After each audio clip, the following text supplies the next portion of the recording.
There is a particular pleasure in watching someone use a weapon you built for them, knowing they have no idea the trigger is yours. I have had that pleasure exactly once in my career. It came at the end of 18 months of the most painstaking, technically precise, and genuinely exhausting work I have ever done in 41 years of service to the Diplomatic Intelligence Directorate. I did not enjoy most of those 18 months. I enjoyed the last 4 minutes of them considerably. My name is Quorum.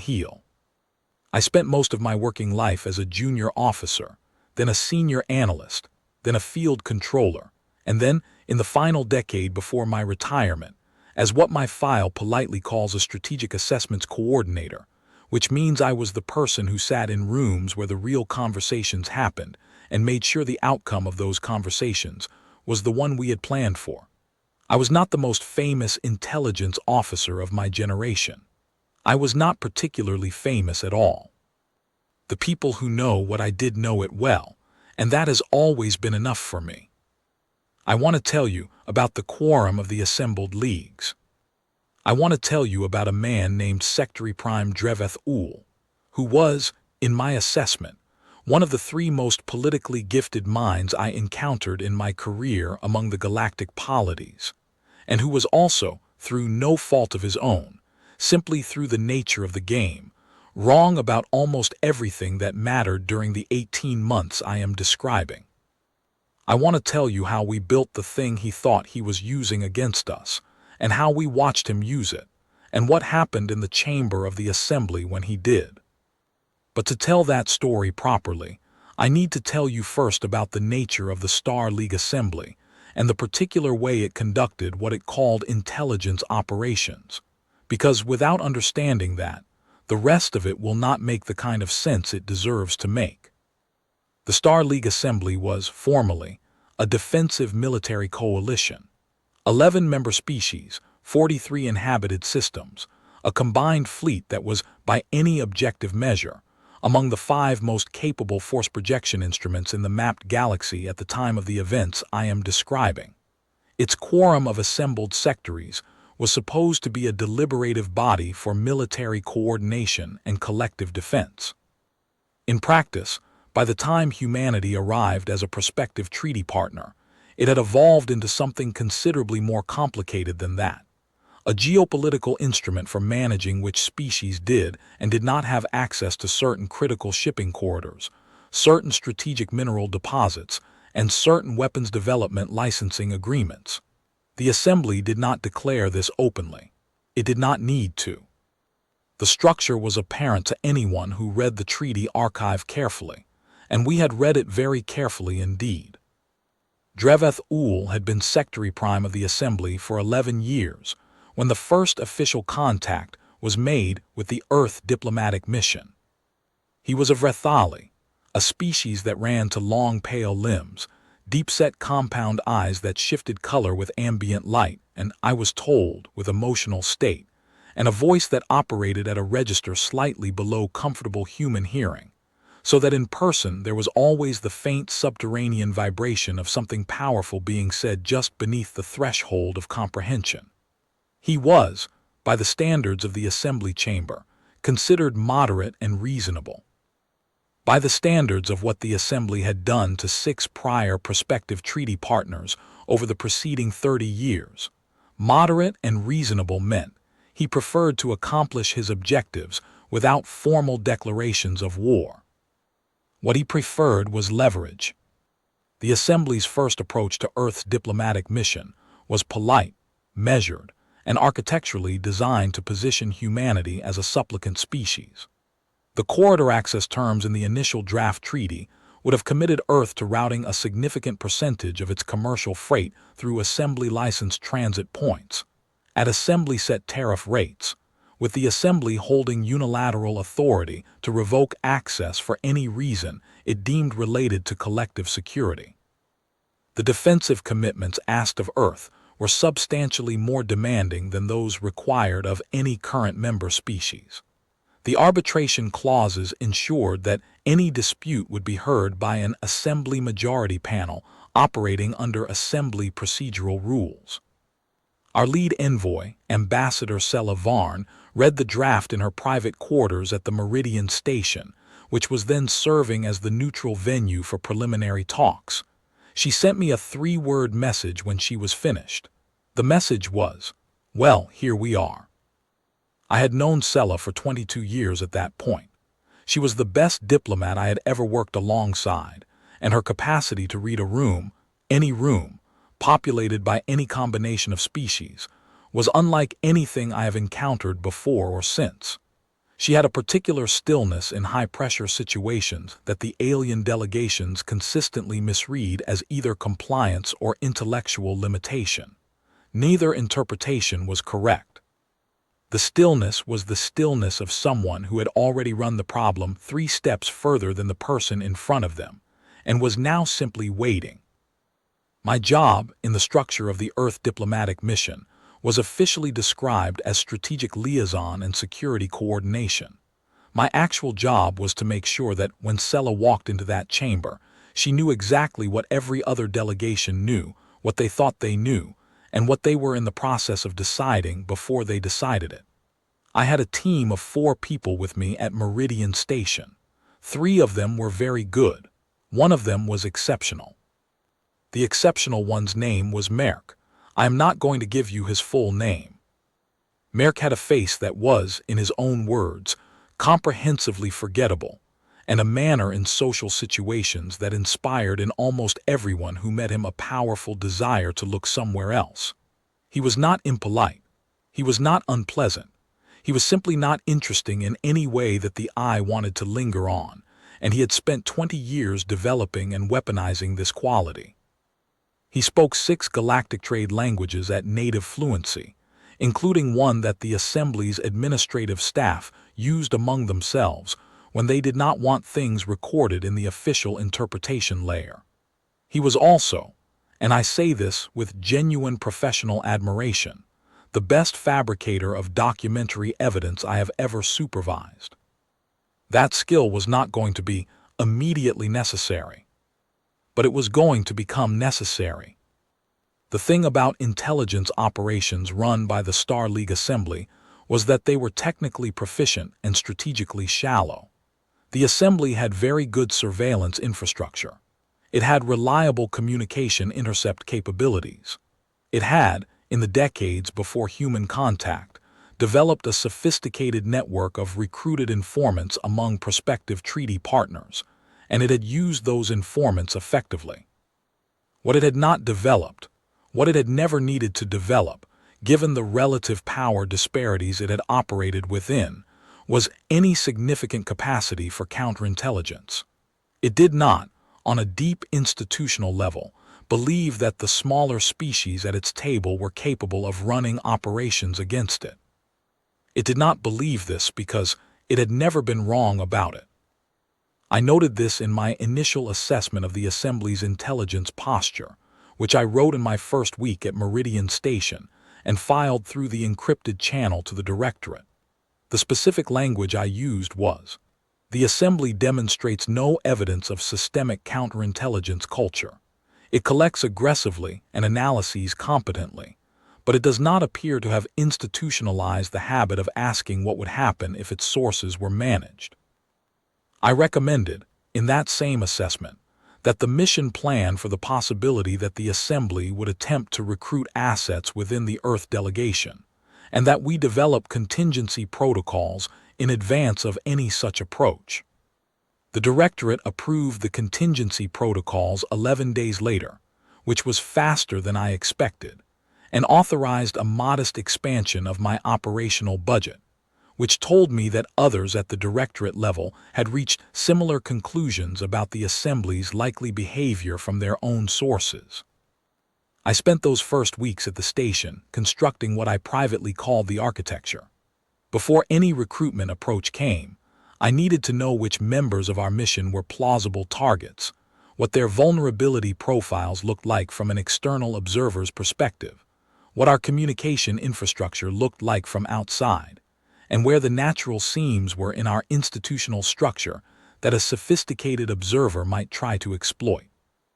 I was, in essence, building the Assembly's targeting assessment of us before they built it themselves, so that when their assessment arrived, through behavior, through approach patterns, through the questions their social interactions began to probe, I would be able to see the shape of their thinking.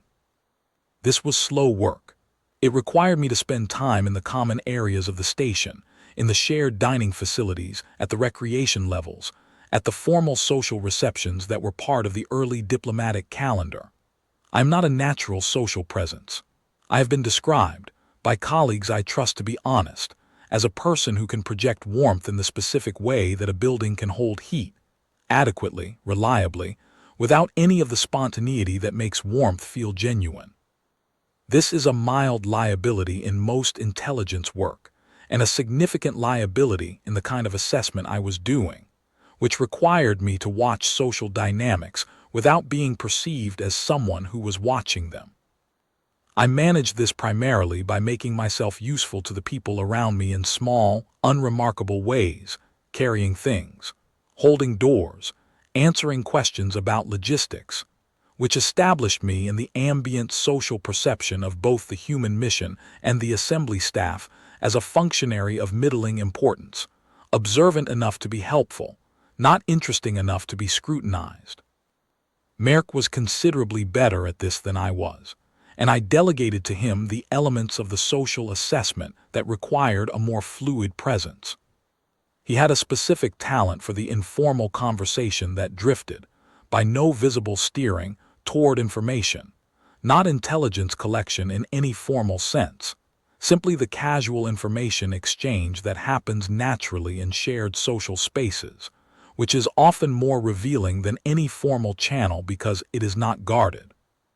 From those conversations, conducted over several weeks, we built a reasonably complete picture of the Assembly's administrative staff, who worked with whom, who had social relationships that crossed departmental lines, which individuals had operational responsibilities that were more sensitive than their cover titles suggested. Thomas Weir was on my list of plausible targets before he was on theirs. He was 26, first off-world posting, carrying financial obligations that were visible enough in his behavior patterns that I had flagged them in my notes. He was not careless. He was not stupid. He was simply young and stretched thin, and those qualities, combined with his institutional access and his position slightly below the senior staff threshold, where formal clearance reviews were more frequent, made him the kind of target that a competent recruiting officer would identify within 2 months. I will add, because it is relevant to understanding what came later, that he was also a person of considerable fundamental decency, which is not always a quality you can rely on in this kind of work, but which, in Thomas's case, turned out to be one of the most useful things about him. He was honest with me in ways that a person trying to run a private game would not have been, and that honesty was the foundation on which everything else was built. I had a quiet conversation with Thomas in his 3rd week at the station. I told him, in general terms, that his financial situation had come to my attention, that this was not a problem for his position, and that I wanted him to know that if anyone from outside the mission attempted to make contact with him in an unusual way, socially, professionally, or otherwise, I needed to know immediately. I told him he would not be in trouble. I told him that telling me quickly and completely would be the single most useful thing he could contribute to the mission. He was quiet for a moment, and then he said, "Is this likely?" I said, "I think it's possible." He said, "What do I do if it happens?" I said, "You tell me, that's all. You don't decide anything on your own. You don't play any game I haven't briefed you on. You tell me." He nodded. He was not comfortable. He was not supposed to be comfortable. He needed to understand the weight of the situation without being paralyzed by it, and I thought he had the right temperament for that. I had been reading his personnel file and his behavioral record for 3 weeks. He was steadier than he looked. The first approach came in our 3rd week at Meridian Station. His name in the assembly records was Fieldwork Coordinator Cecil Varne. He had no relation to the ambassador despite the coincidence of the surname. She had noted this with dry amusement when I briefed her on it, and his cover position was as a trade logistics officer attached to the Assembly's administrative support staff. He was Drothi, which meant he was broadly bipedal but with a chest structure that ran wider than his hips, four-fingered hands with an opposable arrangement that had evolved somewhat differently from the human model, and the particular quality common to Drothi in my experience of being able to make extended eye contact in a way that felt simultaneously frank and professionally unreadable. He made contact with Tomas in the station's common recreation area on a rest day, in the manner of a friendly colleague making social conversation. Tomas told me about it that evening, in the 15-minute window I had established for daily contact when nothing specific had occurred, and in the extended window I had told him to use when something had. He used the extended window. He was calm. He told me what was said, in what order, with what body language and what pauses. He had good recall and good instincts for what was significant. I told him the contact had been what I thought it might be. I told him to be friendly, to be mildly open about his situation if directly asked, not volunteering it, but not concealing it either, which was exactly the posture a recruiting officer would be hoping to find. I told him to report every subsequent contact within 24 hours, and I told him that if a formal solicitation came, if Cecil Varne asked him directly for anything, he was to tell me before responding. The approach was good. I have seen worse. The progression from social contact to exploratory probing to first solicitation happened across 3 subsequent meetings over 11 days, and it was handled with genuine professionalism. The Assembly's tradecraft in recruitment was, as I said, technically proficient. What Cecil Varne did not know was that every meeting between himself and Tomas had been recorded from the second one forward. What he did not know was that Merck had, by the time of the 3rd meeting, completed a full technical profile of the fieldwork coordinator's communication protocols and reporting chain. Merck had identified the specific encrypted relay Cecil Varne was using to file his reports, had characterized the encryption standard, and had estimated with reasonable confidence the name of the Assembly intelligence officer receiving those reports. He had not broken the encryption. That was beyond our resources at the station, and we did not try. But we knew the shape of the architecture, and knowing the shape was enough. What Cecil Varne really did not know was that from the moment Tomas agreed to provide information, a moment I had scripted in advance, which Tomas executed with a naturalness that I remember finding genuinely impressive for someone his age and experience level. Every piece of paper, every data slate, every briefing summary, and every casual fragment of conversation that passed through Tomas's possession had been curated by Merck with the same care that a master watchmaker gives to the mechanism of a complicated timepiece. We called the operation, internally, the ledger. The name was Merck's suggestion. He had a dry sense of humor that surfaced occasionally in operational nomenclature. The principle of the ledger was simple. We would allow the Assembly to believe it had a functional asset inside the Earth diplomatic mission, and through that asset, we would give it a picture of humanity's negotiating position that was accurate in its surface details, accurate enough to be verified against observable facts, accurate enough to withstand the cross-checking that any competent intelligence service applies to recruited source reporting, and systematically, carefully, invisibly wrong about the 3 things that mattered most. The first thing we made them wrong about was our knowledge of their own internal negotiations. We let them believe we did not know what they were discussing in closed quorum session. We fed them, through Tomas, fragments of Ambassador Varne's private assessments that expressed appropriate frustration with the opacity of the Assembly's deliberations, that showed a mission working hard to interpret signals from the other side without reliable access to primary source material. This was not entirely fabricated. Some of the frustration was real, but we were careful to ensure that nothing Tomas passed across suggested we had any window into the quorum's own deliberations. We had a very good window into the quorum's own deliberations. Merck had identified, in the second week of the mission, that the Assembly's administrative staff used a secondary communication layer for logistical coordination that was encrypted but not isolated from the main station network in the way that actual intelligence communication should be isolated. It was not a back door in the technical sense. It was more that the people who managed the station's infrastructure had made a series of very understandable practical decisions over many years that had the collective effect of creating a routing architecture that was, under very specific conditions, audible from the right position on the network. Getting to the right position required patience, careful work over several weeks, and Merck's particular combination of linguistic and technical skills. The work of reaching that position was not dramatic. It was meticulous.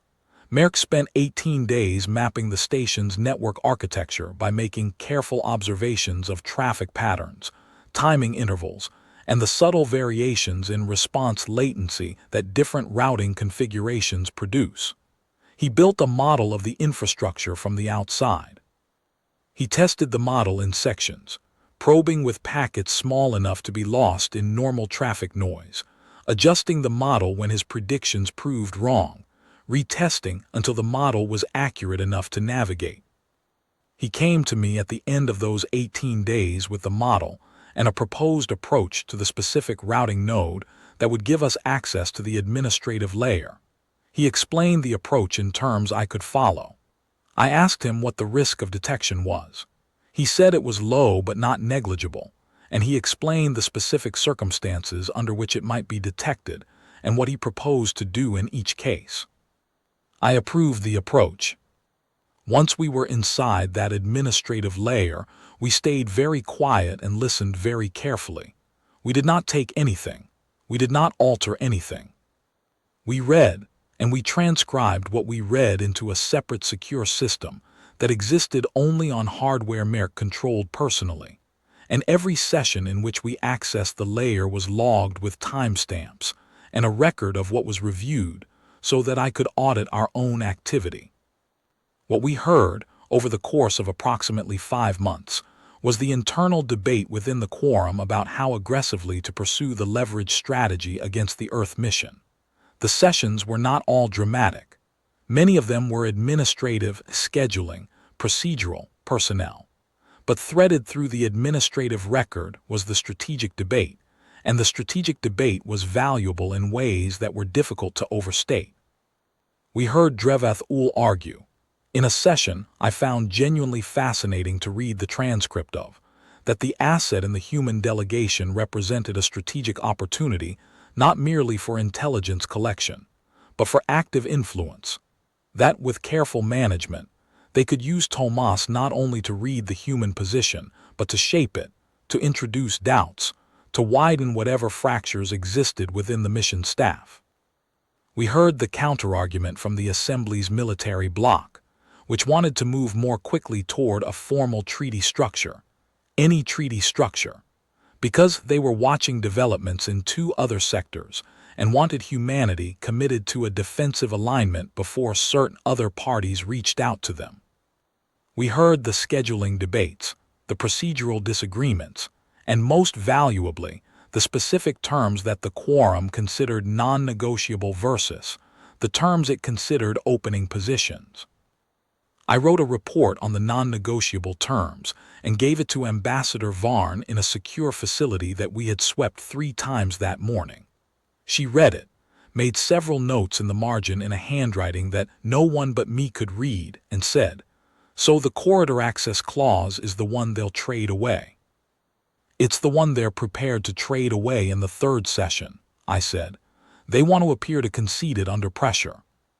If we ask for it before the 3rd session, they'll resist because they won't have established the internal narrative that justifies the concession." She made another note, and the arbitration panels. Non-negotiable, But the composition formula for the panels has 3 variants they've discussed. The middle variant is substantially less disadvantageous to us than the one in the current draft. If we propose it ourselves, framed as a compromise, they'll accept it and consider it a point scored on their side. She was quiet for a moment, looking at the notes. Then she said, "What do we do about the asset?" "We let them keep running it," I said. "For now." She nodded once, which was Varne's way of indicating that she had considered the implications of a position and found them acceptable, and we moved on. The second thing we made them wrong about was the state of the mission's internal cohesion. We let them believe there were meaningful disagreements between Ambassador Varne and the mission's senior military liaison, a colonel named Petra Sands. Petra was fully read in on the ledger from early in the operation. She was a compact, deliberate woman with a background in strategic planning and a manner in formal settings that could, depending on her intention, read as either tightly controlled professional disagreement or quiet personal disapproval. We gave Tomas a carefully constructed series of fragments that, assembled, painted a picture of a mission where the ambassador's inclination toward a negotiated accommodation was in real tension, with a military contingent that thought the terms being offered were insulting. This was the element of the feed that I was most satisfied with, technically, because it was not entirely false. There genuinely were tensions between the diplomatic and military perspectives within the Earth mission structure, not personal animosities, nothing that compromised operational function, but real institutional differences in how the two sides weighted various risk factors. We did not fabricate those tensions. We selected, curated, and slightly amplified fragments of genuine disagreement, and we arranged them so that the picture the assembly received was of a mission more divided than it actually was. The craft in this was the amplification. Too much amplification and the picture becomes unbelievable. A real intelligence consumer knows that human organizations rarely fracture as cleanly as a caricature would suggest. Too little, and the picture has no operational value. What we aimed for was the specific texture of a real institutional friction, moments where the two sides agreed on the diagnosis but diverged on the response, passages where a military perspective showed impatience with a diplomatic timeline, fragments where the ambassador's language suggested she was moderating a harder position from her own staff.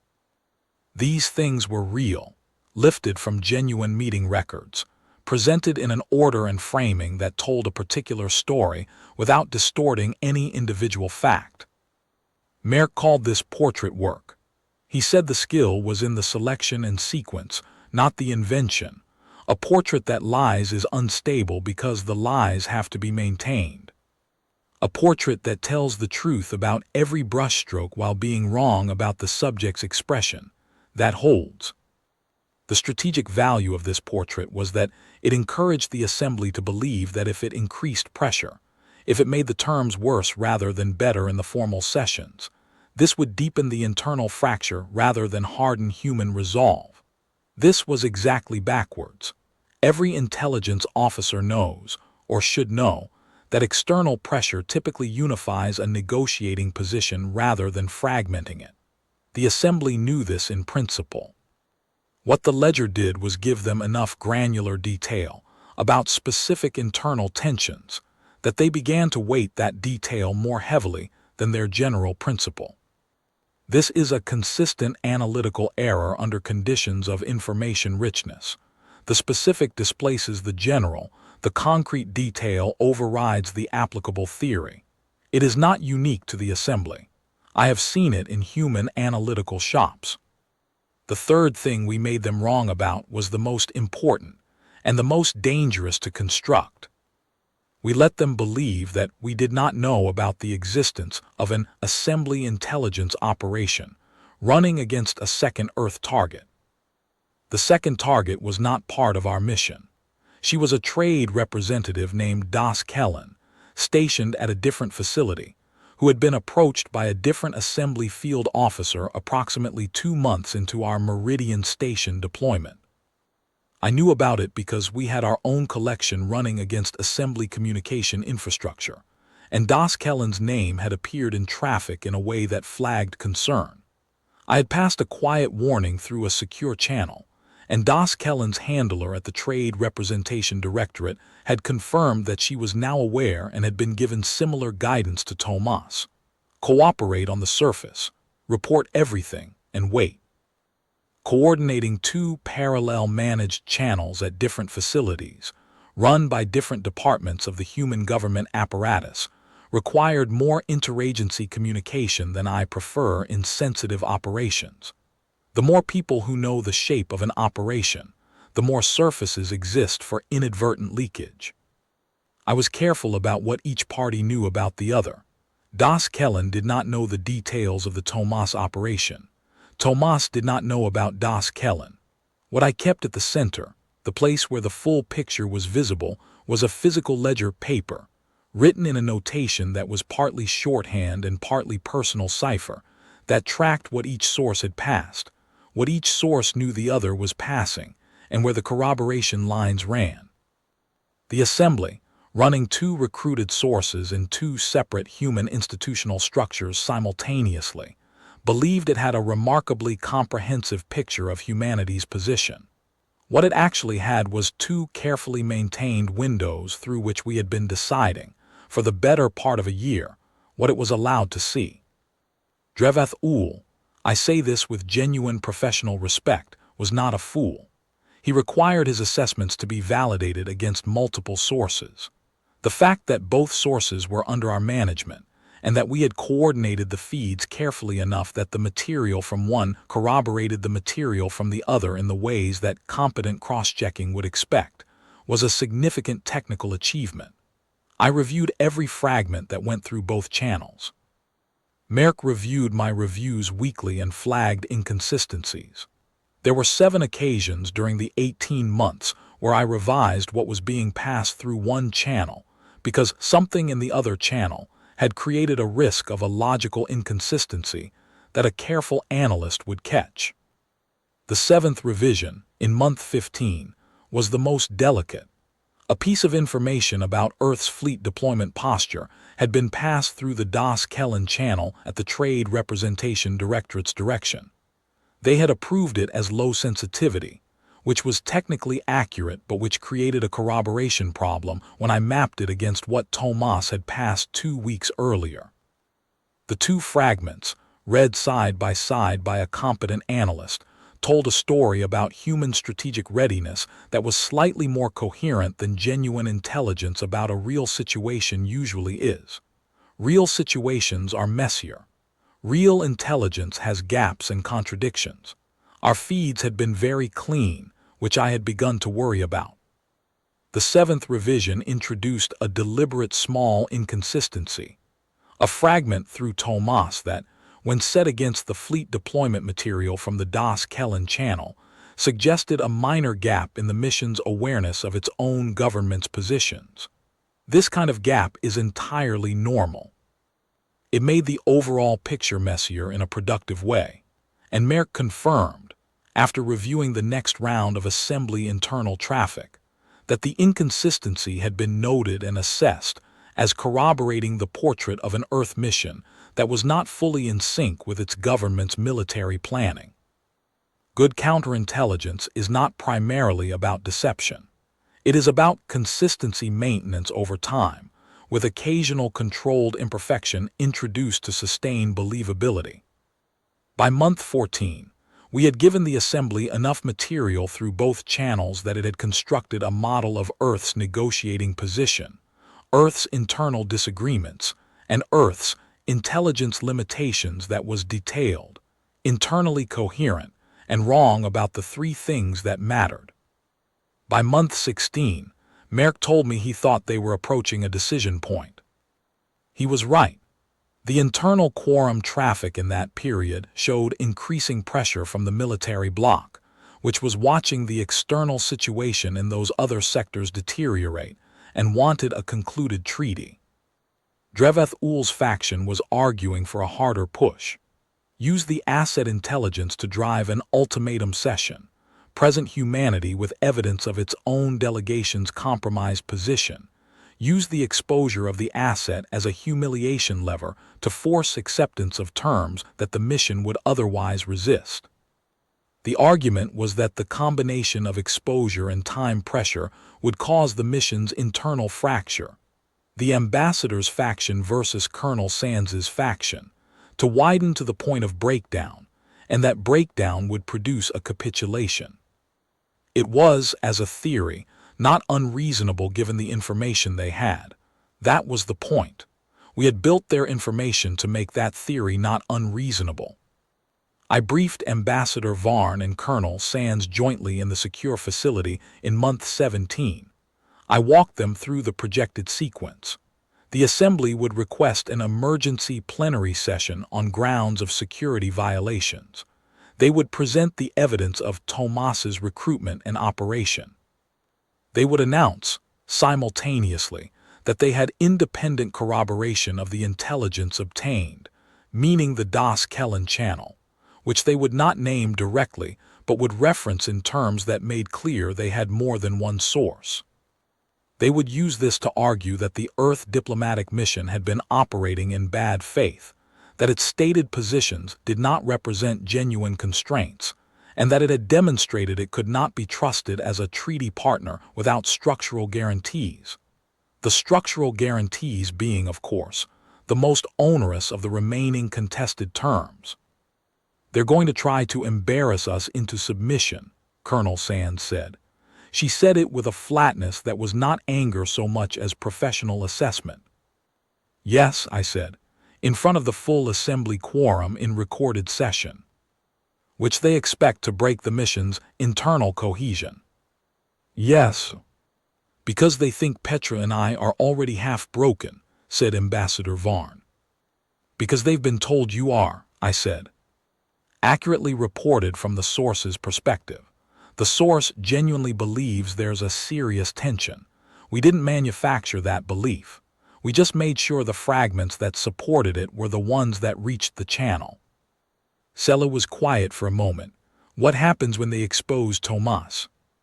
"Tomas is going to be fine," I said. "He has done nothing that he wasn't directed to do. His exposure in this session will be managed. Afterward, his financial situation will be resolved, and he will be offered a different posting with our gratitude." "And the session itself?" "The session itself," I said, "is going to require one action from you. When they present the material, and they will present it thoroughly because Dreveth Ul is thorough, I need you to review it, confer briefly with Petra, and then produce the folder." "The folder," she repeated. "Merck has been preparing it for 4 months.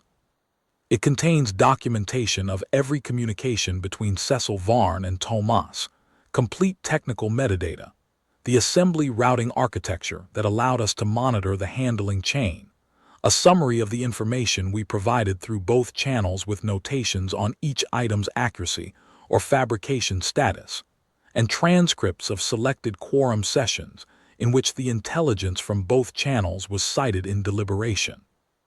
The silence that followed was the silence of both of them, processing the full implication of the last item on that list.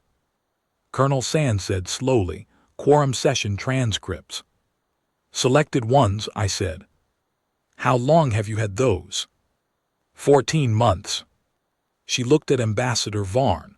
Ambassador Varne looked at me. There was a particular quality in her expression that I recognized from long experience as Sella Varne deciding something about a person. Not whether she trusted them. She had resolved that question, but something more specific, about what category of thing she was dealing with. She said, "Corvin, Ambassador, is there anything else in the folder I should know about before I'm sitting at that table?" "The folder also contains," I said, "a brief analysis of the Assembly's internal deliberations on the treaty terms, identifying which terms its quorum considers non-negotiable and which it considers tradable. Prepared as an appendix, organized by session date. Another silence. So when they tell the quorum that our mission has been operating in bad faith, Colonel Sands said, we hand them a document demonstrating that we've been listening to their closed sessions for over a year. Yes, I said. Which is also operating in bad faith. Which is also, I said carefully, intelligence operations, as is what they have done with Tomas and with the trade representative. The document makes that equivalence explicit. It also makes clear that the terms they will characterize in session as our genuine constraints, the ones our recruited sources supposedly revealed as the real positions behind our stated positions, are in fact accurate. We were not misrepresenting our constraints. The information they collected through both channels was true in its substance. What they built their strategy on was the false inference that we didn't know they had it. Sella was quiet for a long moment. Then she said, very carefully, so the argument is that they ran an intelligence operation, and we ran a counterintelligence operation, and the only thing that was ever actually deceived was their model of our knowledge, not our substantive position. That is precisely the argument, I said, and it is true. Every position we have stated in these sessions is a position we hold. Every constraint we have described is a constraint we face. We have not fabricated our negotiating position. We have fabricated their intelligence picture of our intelligence picture. And the quorum transcripts, she said, are the evidence that we are better informed about this process than they are, which is relevant to the treaty's long-term stability, if the Assembly is interested in a treaty that functions rather than one that produces ongoing grievance. She was quiet again. Then she said, all right. Colonel Sands said, when they call the session, do we know the timing? I expect the request within 10 to 14 days, I said. I'll know within 24 hours of the formal request. That's enough time to brief Tomas on his exposure and ensure he is supported through it. Petra nodded. All right, she said, in the same tone Sella had used, which was the tone of a person who has decided that the path forward is clear, and that further discussion of the emotional dimensions of the path is not productive. I want to say something about those two women. I spent enough years in this work to have a reasonably calibrated sense of human beings in extremis, and what I saw in both of them in that secure facility was not bravado. It was not performed calm.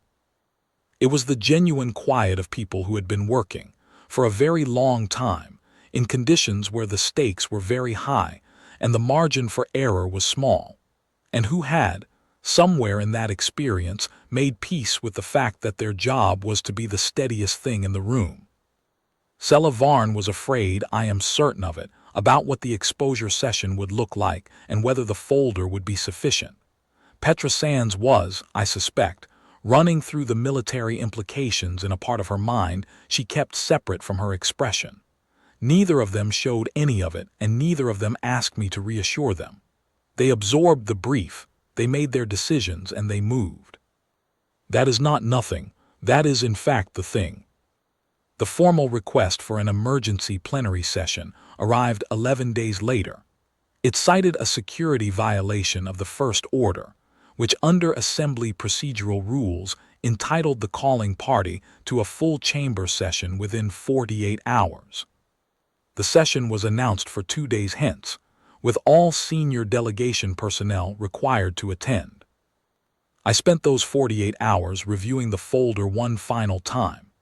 Merck spent them ensuring that every document was in its correct position, that the metadata was clean, that the authentication markers on the quorum transcripts were intact and would survive any technical challenge the Assembly's own archivists might raise. He worked for most of those 48 hours without sleeping, which was his custom in the final stage of any operation. At the end of it, he brought me the complete folder, physical, 3 copies, because Merck believed that the most important documents should exist in more than one place, and told me it was complete. I asked him whether he was satisfied with it. He considered the question with the seriousness he gave all questions about his work, and then he said, The authentication on the Quorum transcripts is the best work I've ever done. He paused. I'm also reasonably confident the Quorum doesn't know what its own authentication standard looks like from the outside, which helps. I asked him what he meant. He said, when an organization generates internal documents, the authentication standards it applies are designed to distinguish genuine documents from external forgeries. They're calibrated to catch someone working from the outside with imperfect knowledge of the internal format. They're not designed to catch a document that was generated by a system that had been reading the organization's internal documents for 14 months and had therefore developed an accurate model of what genuine authentication looks like in that specific institution. The Quorum's transcripts are authenticated in exactly the way the Quorum would authenticate them, because we watched them do it for over a year before we needed to produce anything ourselves. He paused again, and I could see him deciding whether to say the next thing. He said it. The other thing is that the Quorum's own archivists will not want to find that the documents are genuine. They will be motivated to find an authentication flaw. They will look harder than they would otherwise. And they won't find one, because the documents are, from an authentication standpoint, indistinguishable from the originals, because they were produced on systems that had been operating inside the same network layer as the originals for over a year. He set the folder down on the table between us. They can declare the documents forgeries if they want to.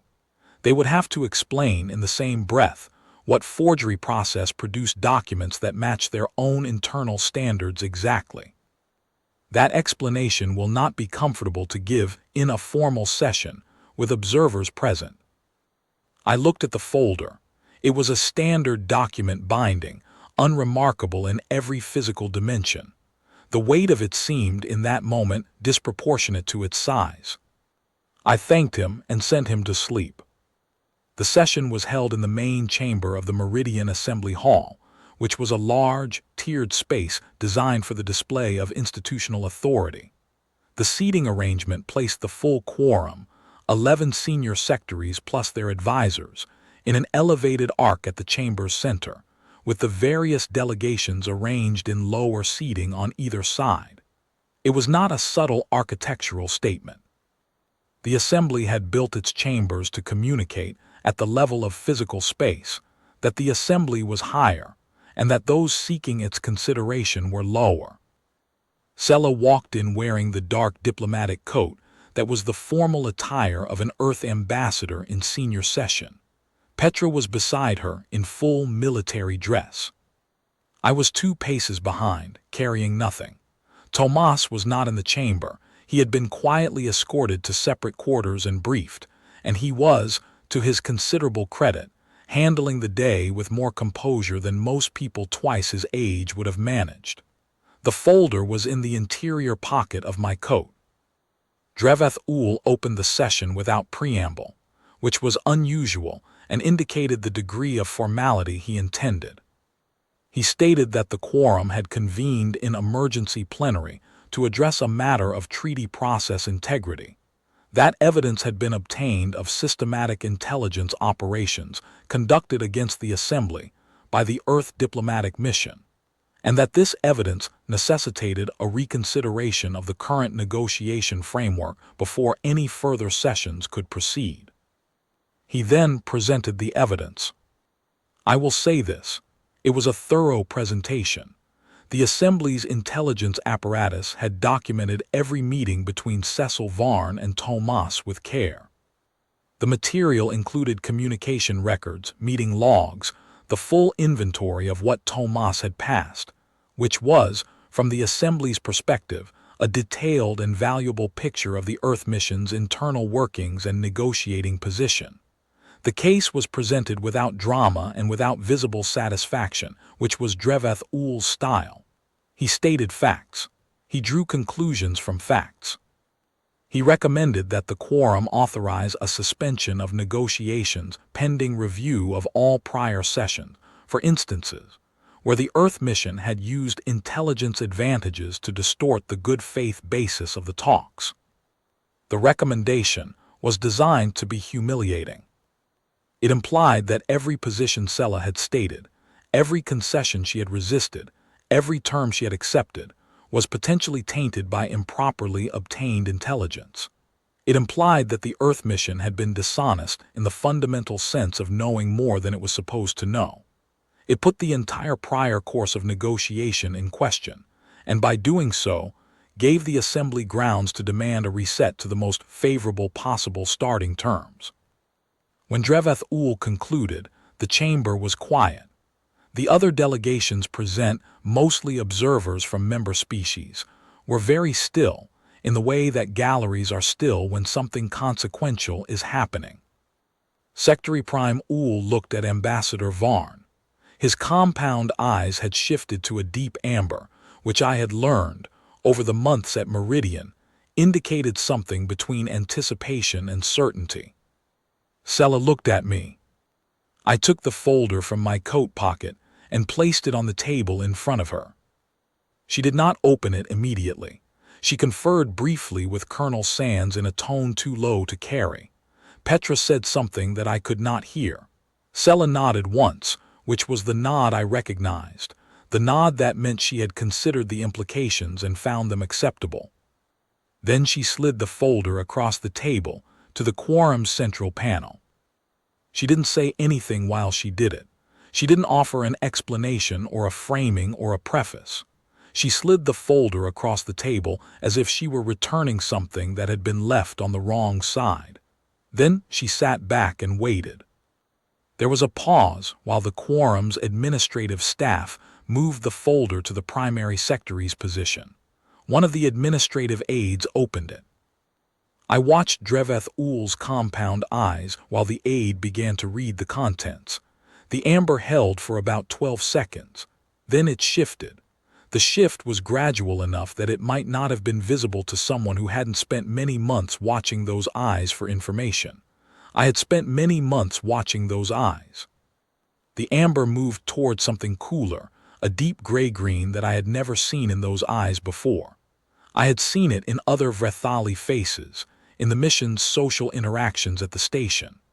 I had been told by a Vrethali cultural liaison, early in the deployment, that the gray-green indicated something the Vrethali called approximately, a thing outside the prepared categories. The folder was making its way through the aide to the next secretary, who would pass it to the next. This would take time. While it moved, the session was technically still in progress, and the chamber was very quiet. Sella Varne was looking at the dome overhead. There was a faint, very contained expression on her face that I had seen exactly twice before in 22 years. The first time had been when she had received news about something personal and painful that she chose not to share with the mission. The second time had been, I later learned, when she had first read the assessment I gave her of the Assembly's non-negotiable terms and understood the scope of what we had been doing.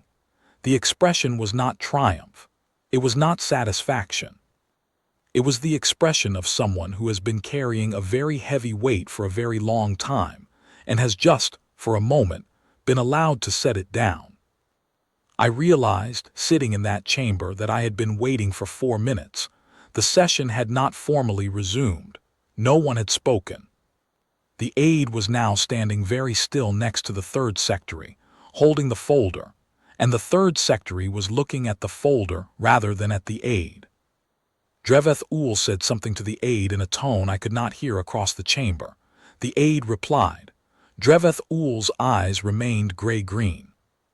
Then he looked at Ambassador Varne, and she looked at him, and for a moment neither of them said anything. He said, in the formal register, "The quorum will require a recess to review the submitted material." "Of course," said Sella Varne. The session was formally recessed. It did not resume that day.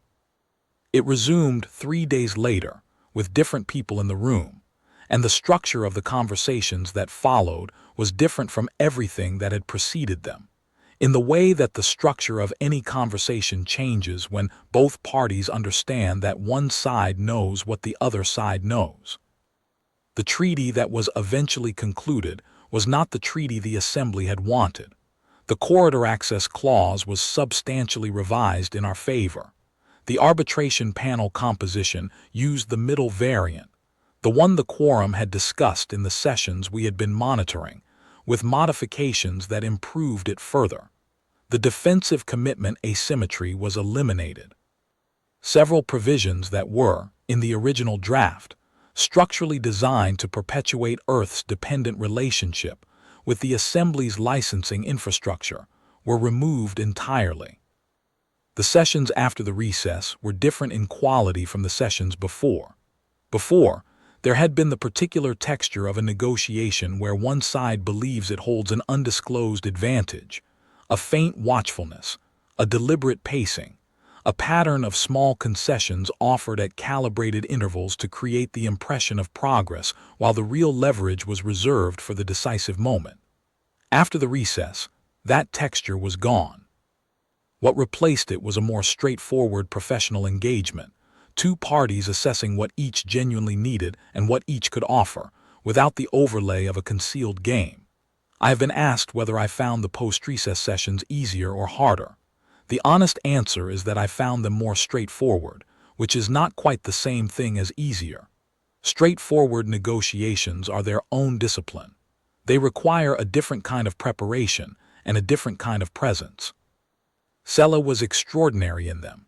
She had spent 18 months in the prior mode, the mode of the player who knows more than she is supposed to know, who must track not only what she genuinely wants but what she is supposed to want, and not only what she knows but what she is supposed to know.